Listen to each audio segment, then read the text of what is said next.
Welcome our YouTube channel GS with Ansu. Bihar दरोगा के लिए सेट प्रैक्टिस कराया जा रहा है चक्षु प्रकाशन से, जिसमें आज हम लोग सेट नंबर 3 को लगाने वाले हैं।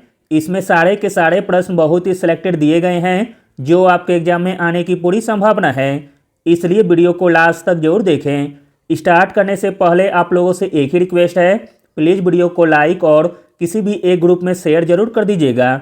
जिन लोगों का सपना है बिहार दरोगा बनने का, तो अभी से प्रैक्टिस करते रहिए ताकि एक सीट कंफर्म हो सके।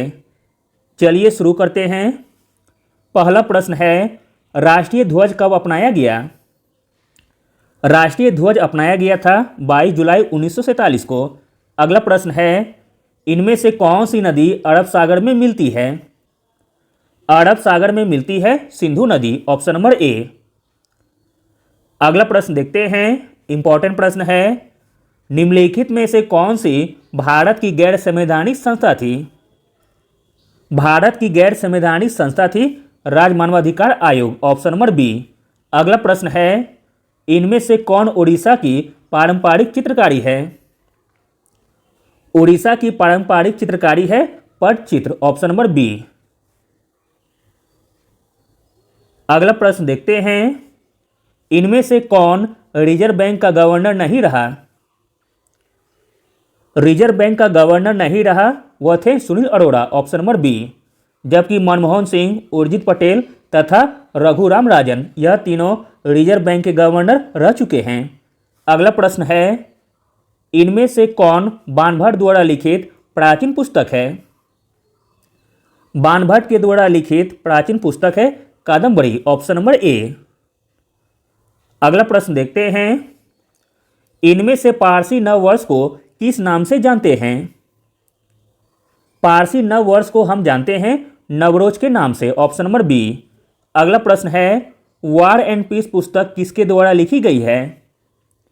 वॉर एंड पीस लिखी गई है लियो टॉलस्टॉय के द्वारा। अगला प्रश्न देखते हैं, इंपॉर्टेंट प्रश्न है, डेबिट कार्ड पर कितनी संख्याएं होती है? डेबिट कार्ड पर संख्याएं होती हैं 16, ऑप्शन नंबर बी। अगला प्रश्न है, इनमें से कौन सी घटना लॉर्ड कर्जन से संबंधित है? लॉर्ड कर्जन से संबंधित घटना है बंगाल का विभाजन, ऑप्शन नंबर ए। अगला प्रश्न देखते हैं, समय परीक्षण यानी कि टाइम ट्रायल इनमें से किस खेल से संबंधित है? तो दोस्तों, समय परीक्षण सब संबंधित है साइकिलिंग से, ऑप्शन नंबर ए। अगला प्रश्न देखते हैं, नर्मदा नदी पर कौन सा बांध है? नर्मदा नदी पर बांध है सरदार सरोवर बांध, ऑप्शन नंबर सी। अगला प्रश्न है, भारतीय संविधान में कितनी अनुसूचियां हैं? तो दोस्तों, भारतीय संविधान में 12 अनुसूचियां हैं। अगला प्रश्न देखते हैं, जनगणना 2011 के अनुसार भारत का जनघनत्व कितना है? जनगणना 2011 के अनुसार भारत का जनघनत्व है 382 प्रति वर्ग किलोमीटर। अगला प्रश्न है, इलेक्ट्रॉन की खोज किसने की थी? इलेक्ट्रॉन की खोज की थी जे थॉमसन ने। अगला प्रश्न देखते हैं, इंपॉर्टेंट प्रश्न है, सोलर कुकर को बाहर से किस रंग से रंगा जाता है? आंसर है ऑप्शन नंबर सी, काला रंग से। अगला प्रश्न है, इनमें से किस वंश की स्थापना कुतुबुद्दीन ऐबक ने की थी? तो दोस्तों, वह वंश था गुलाम वंश, ऑप्शन नंबर डी, जिसकी स्थापना कुतुबुद्दीन ऐबक ने की थी। अगला प्रश्न देखते हैं, भारतीय संविधान के किस अनुच्छेद के तहत हिंदी को आधिकारिक राजभाषा घोषित किया गया है? इंपॉर्टेंट प्रश्न है।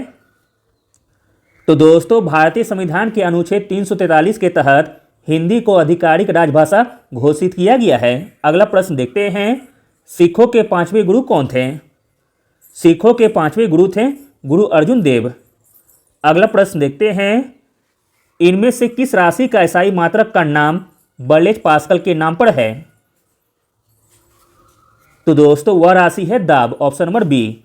अगला प्रश्न देखते हैं, इनमें से किसने सबसे ज्यादा बार केंद्रीय बजट प्रस्तुत किया? इंपॉर्टेंट प्रश्न है। सबसे ज्यादा बार केंद्रीय बजट प्रस्तुत किया मोरारजी देसाई ने, ऑप्शन नंबर सी। अगला प्रश्न देखते हैं, इनमें से किसकी कोशिका में नाभिक के अलावा डीएनए होता है? नाभिक के अलावा डीएनए होता है माइटोकॉन्ड्रिया में, ऑप्शन नंबर सी। अगला प्रश्न देखते हैं, इनमें से किस राज्य में पीठ या दलदली मृदा मुख्य रूप से नहीं पाई जाती है? पीठ या दलदली मृदा मुख्य रूप से नहीं पाई जाती है ओडिशा राज्य में, ऑप्शन नंबर बी।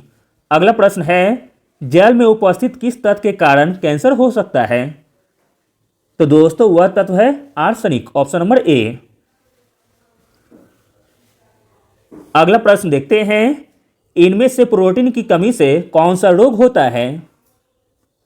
प्रोटीन की कमी से रोग होता है क्वाशिकोर, ऑप्शन नंबर ए।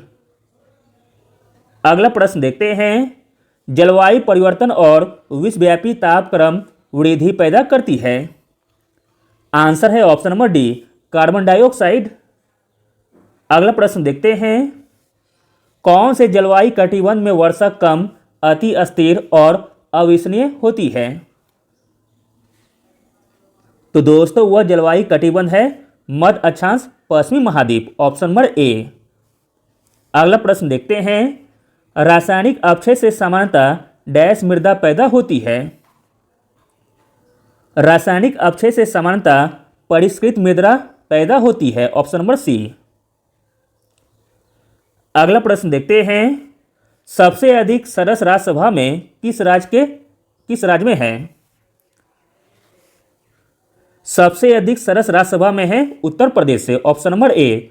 अगला प्रश्न है, राज्यसभा के सदस्य चुने जाते हैं? राज्यसभा के सदस्य चुने जाते हैं एकल हस्तांतरणीय वोटों का प्रयोग कर राज्य और क्षेत्रीय विधायिका द्वारा अप्रत्यक्ष चयनित के द्वारा, ऑप्शन नंबर डी। अगला प्रश्न देखते हैं, संसद का उच्च सदन किसे कहा जाता है? संसद का उच्च सदन कहा जाता है राज्यसभा को। अगला प्रश्न देखते हैं, इंपॉर्टेंट प्रश्न है, राज्यसभा के सदस्य का कार्यकाल कितना निर्धारित किया गया है? राज्यसभा के सदस्य का कार्यकाल निर्धारित किया गया है 6 वर्षों का। अगला प्रश्न है, संसद के संयुक्त सत्र की अध्यक्षता कौन करता है? संसद के संयुक्त सत्र की अध्यक्षता करता है लोकसभा अध्यक्ष, ऑप्शन नंबर ए। अगला प्रश्न देखते हैं, सरकार के संसदीय प्रारूप का प्रथम बार प्रारंभ हुआ? सरकार के संसदीय प्रारूप का प्रथम बार प्रारंभ हुआ ब्रिटेन में। अगला प्रश्न देखते हैं, लोकसभा के स्पीकर के चुनाव की तिथि डैश के द्वारा निर्धारित की जाती है? इसका आंसर आप लोगों को कमेंट में बताना है। अगला प्रश्न देखते हैं, युआन किस देश की मुद्रा है? युआन मुद्रा है चीन देश की। अगला प्रश्न देखते हैं, इंपॉर्टेंट प्रश्न है, चैंपियन ऑफ द अर्थ पुरस्कार किसके द्वारा प्रस्तुत किए जाते हैं? चैंपियन ऑफ द अर्थ पुरस्कार प्रस्तुत किए जाते हैं यूएनईपी के द्वारा। अगला प्रश्न है, किस वर्ष में संयुक्त राष्ट्र संघ अस्तित्व में आया? संयुक्त राष्ट्र संघ अस्तित्व में आया वर्ष 1945 में। अगला प्रश्न है, रेड क्रॉस का गठन किसने किया था? रेड क्रॉस का गठन किया था हेनरी ड्यूनांट ने। अगला प्रश्न देखते हैं, बांग्लादेश किस वर्ष में स्वतंत्र हुआ? बांग्लादेश स्वतंत्र हुआ 1971 में। अगला प्रश्न है, निम्न में से कौन सा भारत का राष्ट्रीय वृक्ष है? भारत का राष्ट्रीय वृक्ष है वट वृक्ष। अगला प्रश्न है, साइना नेहवाल का संबंध किस खेल से है? तो दोस्तों साइना नेहवाल का संबंध है बैडमिंटन से। अगला प्रश्न देखते हैं, डॉक्टर सलीम अली एक जाने माने डैश हैं? डॉक्टर सलीम अली एक जाने माने पक्षी वैज्ञानिक हैं। अगला प्रश्न है, निम्नलिखित में से किस संस्था को प्रथम आईआईटी के रूप में स्थापित किया गया था? आंसर है option number C, IIT Kharagpur. अगला प्रश्न देखते हैं, इंपॉर्टेंट प्रश्न है, श्रमिक दिवस कब मनाया जाता है? श्रमिक दिवस मनाया जाता है 1 मई को। अगला प्रश्न है, वर्ष का सबसे लंबा दिन है? वर्ष का सबसे लंबा दिन है 21 जून का। अगला प्रश्न है, निम्न में से कौन सा राष्ट्रगीत है? इसमें राष्ट्रगीत हो जाएगा Vande Mataram, option number B. अगला प्रश्न देखते हैं, खिलाड़ी राम मोहर का संबंध किस खेल से है? खिलाड़ी राम मेहर का संबंध है कबड्डी खेल से। अगला है the Hindu women at house किसने लिखा है? The Hindu women at house लिखा गया है मदन के द्वारा, ऑप्शन नंबर सी। अगला प्रश्न देखते हैं, इंपॉर्टेंट प्रश्न है, बुद्ध या कार्ल मार्क्स डैश के द्वारा लिखी गई पुस्तक है? बुद्ध या कार्ल मार्क्स पुस्तक लिखी गई है बी.आर. अंबेडकर के द्वारा। अगला प्रश्न है, निम्नलिखित में से कौन भारत की प्रथम महिला सुल्तान थी? भारत की प्रथम महिला सुल्तान थी रजिया सुल्तान। अगला प्रश्न देखते हैं, किस मुगल बादशाह ने हिंदुओं पर जजिया कर लगाया और हिंदुओं को मुसलमान बनने के लिए प्रोत्साहित किया? तो दोस्तों वह मुगल बादशाह थे औरंगजेब। अगला प्रश्न है, पृथ्वी सूर्य से सबसे नजदीक कब आती है? पृथ्वी सूर्य के सबसे नजदीक आती है दिसंबर में, ऑप्शन नंबर सी। अगला प्रश्न देखते हैं, नेपाल की सीमा को स्पर्श करने वाले बिहार के जिलों का सही समूह बताना है। नेपाल की सीमा को स्पर्श करने वाले बिहार के जिलों का सही समूह है ऑप्शन नंबर ए, पश्चिम चंपारण, पूर्वी चंपारण, सीतामढ़ी, मधुबनी, सुपौल, अररिया तथा किशनगंज। अगला प्रश्न देखते हैं, यूएनओ का मुख्यालय कहाँ स्थित है? यूएनओ का मुख्यालय स्थित है न्यूयॉर्क में, ऑप्शन नंबर ए। अगला प्रश्न देखते हैं, कथक, नौटंकी और कजरी निम्न के कला रूप हैं? कथक, नौटंकी और कजरी कला रूप हैं उत्तर प्रदेश के, ऑप्शन नंबर बी। अगला प्रश्न देखते हैं, लियोनार्डो दा विंची हैं? लियोनार्डो दा विंची हैं इटली का एक महान चित्रकार, मूर्तिकार और वास्तुविद था। उन्हें उनके मोनालिसा नामक मास्टरपीस के कारण विश्व ख्याति प्राप्त हुई थी तथा उन्होंने हृदय, फेफड़ों तथा गर्भाशय जैसे अंगों के मॉडल आरेखित किए थे। तो दोस्तों इसका राइट आंसर हो जाएगा ऑप्शन नंबर डी, उपयुक्त सभी। अगला प्रश्न देखते हैं, राष्ट्रीय गान पहली बार निम्न तारीख को गाया गया था? राष्ट्रीय गान पहली बार गाया गया था कोलकाता में भारतीय राष्ट्रीय कांग्रेस के अधिवेशन के दौरान 27 दिसंबर 1911 को।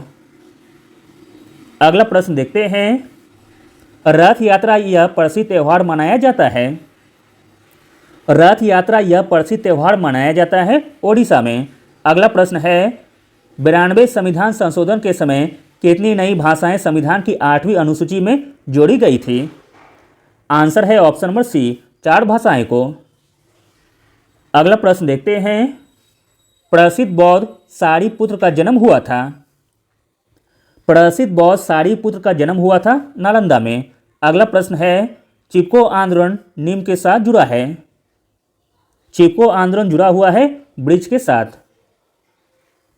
अगला प्रश्न है, रंगोली बिहू कब आयोजित किया जाता है? रंगोली बिहू आयोजित किया जाता है अप्रैल के महीने में। अगला प्रश्न है, अंतर्राष्ट्रीय पतंग महोत्सव भारत के कौन सा राज्य का सर्वाधिक रंगारंग कार्यक्रम है? तो दोस्तों वह राज्य है गुजरात, ऑप्शन नंबर सी। अगला प्रश्न देखते हैं, काफ़ी इंपॉर्टेंट प्रश्न है, बासेल 3 मानदंड क्या है? बासेल 3 मानदंड है बैंकों हेतु वैश्विक पूंजी मानदंड। अगला प्रश्न देखते हैं, उदय एक गहन पंचवर्षीय कार्यक्रम public health foundation of India के द्वारा आरंभ किया गया है। यह प्रारंभिक रूप से लोगों पर डैश के परिणामों को सुधारने पर ध्यान देगा। आंसर है ऑप्शन नंबर सी, मधुमेह एवं उच्च रक्तदाब, ऑप्शन नंबर सी। अगला प्रश्न देखते हैं, संथाली भाषा भारत के 6 मिलियन लोगों के द्वारा मुख्यतः बोली जाती है। बिहार एवं झारखंड के अलावा यह निम्न राज्यों में बोली जाती है। आंसर है option number A, Assam, Orissa, Paschim Bangal एवं त्रिपुरा में। संथाली भाषा जो कि बिहार एवं झारखंड के अलावा असम, उड़ीसा, पश्चिम बंगाल एवं त्रिपुरा में बोली जाती है। अगला प्रश्न देखते हैं, निम्नलिखित में से कौन से देश ने सर्वप्रथम मौसम अधिनियम पारित किया? इंपॉर्टेंट प्रश्न है, सर्वप्रथम मौसम अधिनियम पारित किया कनाडा देश ने। अगला प्रश्न देखते हैं, भारत के संविधान में पहला संशोधन किस राज्य के कारण हुआ? तो दोस्तों वह रास्ता अपना प्यारा बिहार के कारण। अगला प्रश्न देखते हैं, निम्नलिखित में से कौन सा पुरस्कार कृषि से जुड़ा हुआ है? कृषि से जुड़ा हुआ है वह पुरस्कार का नाम है बोरलॉग पुरस्कार। अगला प्रश्न देखते हैं, 14 फरवरी को किस रूप में मनाया जाता है? 14 फरवरी को मनाया जाता है वैलेंटाइन डे। अगला प्रश्न देखते हैं, इंपॉर्टेंट प्रश्न है, हाल ही में अंतर्राष्ट्रीय चैरिटी दिवस कब मनाया गया? हाल ही में अंतर्राष्ट्रीय चैरिटी दिवस मनाया गया 20 सितंबर को। अगला प्रश्न है, हाल ही में विश्व जूनियर तैराकी चैंपियनशिप के फाइनल में पहुंचने वाली पहली भारतीय महिला बनी है। हाल ही में विश्व जूनियर तैराकी चैंपियनशिप के फाइनल में पहुंचने वाली पहली भारतीय महिला बनी है अपेक्षा फर्नांडीज। अगला प्रश्न है, आसान सा प्रश्न है, वह नदी जो अपना मार्ग बदलने के लिए जानी जाती है? तो दोस्तों वह नदी है कोसी नदी।